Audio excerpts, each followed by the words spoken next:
आज हम स्टार्ट करेंगे चैप्टर 7 9th स्टैंडर्ड अनमोल वचन। 8th स्टैंडर्ड अनमोल वचन। अनमोल वचन मतलब क्या होता है, किसी को पता है? कोई भी अनमोल वचन मतलब क्या होता है? कीमती चीज वचन है, कीमती वचन। ओके, मतलब अच्छे वचन, सुवचन, जो लोगों को अच्छे लगे, लोगों को अच्छी राह दिखाए, आगे बढ़ाए। तो इसी तरह हमारे दादू दयाल जी हैं, जिनका जन्म 1544 अहमदाबाद गुजरात में हुआ और जिनकी मृत्यु 1603 में हुई। इनका परिचय है, गृहस्थी त्याग कर इन्होंने 12 वर्षों तक कठिन तप किया। गुरु कृपा से शांत रहो, सिद्धि प्राप्ति हुई। दादू के नाम से दादू पंथ चल पड़ा। आप अत्यधिक दयालु थे, इस कारण आपका नाम दादू दयाल पड़ा।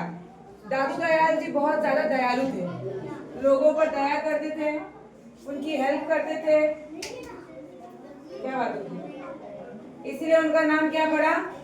दादू दयाल। इस कारण आप हिंदी, गुजराती, राजस्थानी आदि कई भाषाओं के ज्ञाता थे। आपने शब्द और साखी लिखी थी।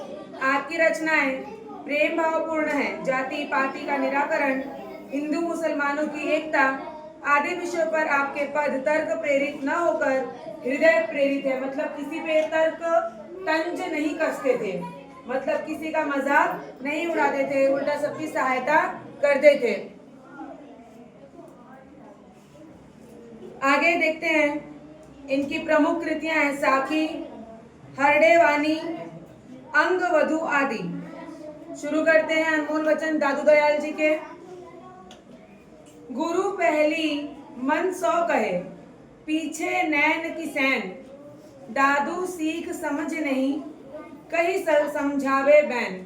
मतलब कभी भी जो गुरु होते हैं वो क्या करते हैं, पहले अपने मन ही मन कोई भी बात को कह लेते हैं मन में, उसके बाद फिर आंखों से, आंखों के संकेतों से अपने शिष्य को समझाने की कोशिश करते हैं। फिर भी अगर शिष्य समझ ना पाए तो वो अपनी सीख को वाणी के द्वारा, वाणी मतलब क्या होता है?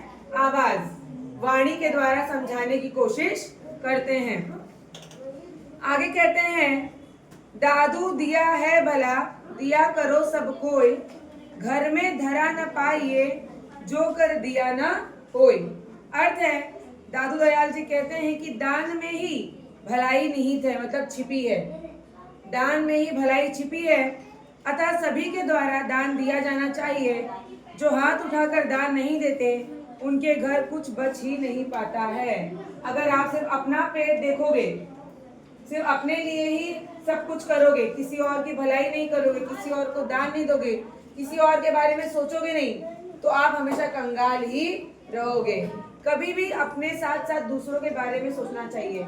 अगर आप 100 रुपए कमा रहे हो तो कम से कम 5 रुपए या 2 रुपए 3 रुपए तो आप किसी गरीब, किसी दुखी आए का सहायता करो, नहीं तो आपकी कमाई का कोई फायदा नहीं है। ना घरी रहया ना बनी गया, ना कुछ किया कलेश, दादू मन ही मन मिलिया, सतगुरु के उपदेश। उपदेश मतलब उनकी बातें, उनकी सीख। दादू दयाल जी कहते हैं कि ना घर में रहकर कुछ पाया, ना वन में जाकर कुछ पाया, ना ही मैंने कलेश करके कुछ पाया, मैंने तो उपदेशों में चलकर मन ही मन अपने सदगुरु को पा लिया। झगड़ा करना, ताने कसना, मारामारी करना या कलेश करने से कुछ हासिल नहीं होता है। शांत रहना और सच्चे मार्ग पे चलने से ही आपको जीवन की सच्ची दिशा प्राप्त होती है। यहू मिसीत यहू देहुरा, सतगुरु दिया दिखाए, भीतरी सेवा बंदगी, बाहरी काहे जाए। अपना शरीर ही अपना प्रार्थना स्थल है। लोग मंदिर जाते हैं, मस्जिद जाते हैं, गुरुद्वारे जाते हैं, लेकिन सही अर्थ में अपने शरीर ही अपना प्रार्थना स्थल है। ऐसा दादू दयाल जी कह रहे हैं, कहीं बाहर जाने की जरूरत नहीं है। शरीर के भीतर ही अंतरात्मा से बंदगी और सेवा करे तो सदगुरु भीतर ही दिखाई देगा। आप लोग जगह जगह मंदिर मस्जिद में जाते हैं, गुरुद्वारे पर जाते हैं कि भगवान मिल जाएंगे। एक्चुअली भगवान जो है वो इंसान के रूप में ही हर जगह प्रकट, हर जगह उपस्थित है। अगर समझो कि किसी गरीब को भूख लगी है, आप उसको खाना नहीं खिला रहे हो, बट ले जाकर भगवान के ऊपर 1 लोटे 2 लोटे दूध चढ़ा रहे हो, तो क्या भगवान खुश हो जाएंगे? होंगे? यस और नो? नहीं होंगे। क्यों? क्योंकि भगवान भी बोलते हैं किसी भूखे का पेट भरो तो मैं आपकी सहायता करूंगा, मैं खुश हो जाऊंगा। आप मंदिर में हजारों दिए इतने बड़े बड़े जोत जला के जय देव करते रहते हैं, और किसी किसी के घर में इतने भी तेल नहीं होते कि वो तेल भाजी में तड़का दे दे या कहीं चपाती में लगा दे, कुछ भी नहीं रहता है। तो आपको उनकी हेल्प करनी चाहिए, ना कि उतना तेल वहां लगाना चाहिए। भगवान को तो एक छोटा दिया भी बहुत है, भगवान तो पूरी दुनिया को उजाला दे रहे हैं, तो उनको उतने बड़े दिए की जरूरत नहीं है, छोटा दिया भी भगवान को काफी। मन से किया तो यथाशक्ति तथा भक्ति। आगे कहते हैं, फल पाका बेली तजी छिटकाया मुँह माही, साई अपना कर लिया सौ फिरी उगो नाही। अर्थात पक जाने पर फल बेल को तजकर स्वामी के मुंह में समा जाता है। जब पेड़ के ऊपर फल पक जाता है तो क्या पेड़ भी लगा रहता है? नहीं, वो अपने आप नीचे गिर जाता है कि भाई मुझे खा ले, मैं तैयार हो गया हूं खाने लायक, राइट ना? उसी प्रकार उसी तरह मानव जीवन है, जिसे एक बार स्वामी अपना लेता है, गुरु अपना लेते हैं, वह पुनः लौटकर नहीं आता।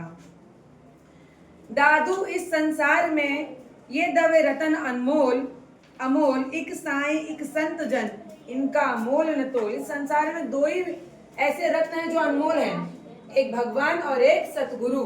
अपने गुरु, सतगुरु बोलो या अपने गुरु बोलो, बिना गुरु के ज्ञान अधूरा होता है, इसीलिए सबके कोई ना कोई गुरु होते हैं। या तो आप अपने टीचर्स को बोलो या कोई संत महाजन को बोलो, किसी को भी आप गुरु मान सकते हो और उनके नक्शे कदम पर या उनके उपदेशों पर चल सकते हो। मेरा बैरी मैं मुआ, मुझे न मारे कोई, मैं ही मुझको मारता मैं मर जीवा होई। मैं मतलब घमंड, अहंकार, मेरे पास ये है, मेरा बड़ा घर है, मेरे पास गहने हैं, मेरे पास पैसे हैं, मैं, और जब मर जाते हैं तो सब इधर ही रह जाता है, कुछ अपने साथ जाता है क्या?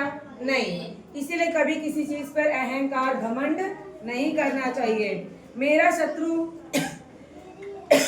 और कोई नहीं, मेरा अहंकार ही है, जिसे अन्य कोई नहीं मार सकता।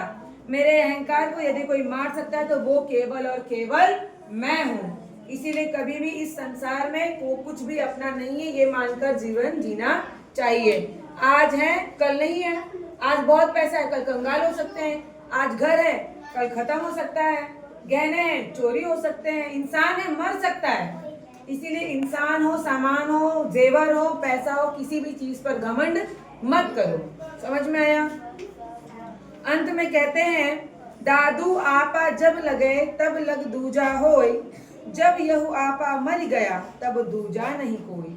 जब तक आप में अपनत्व की भावना है तब तक लोग आपके निकट है। जब तक आप सबसे प्रेम से, भाव से, अच्छे मन से, प्यार से बात करोगे तो लोग आपके पास आएंगे। अगर आप गाली गलौज या मारपीट से बात करो तो कोई आपके पास आएगा क्या? कोई नहीं आएगा। जब अपनत्व शेष नहीं बचता तब और लोग भी आपके निकट नहीं बचते, वे आपसे दूर चले जाते हैं। इसीलिए हमेशा लोगों से प्यार भाव से रहो।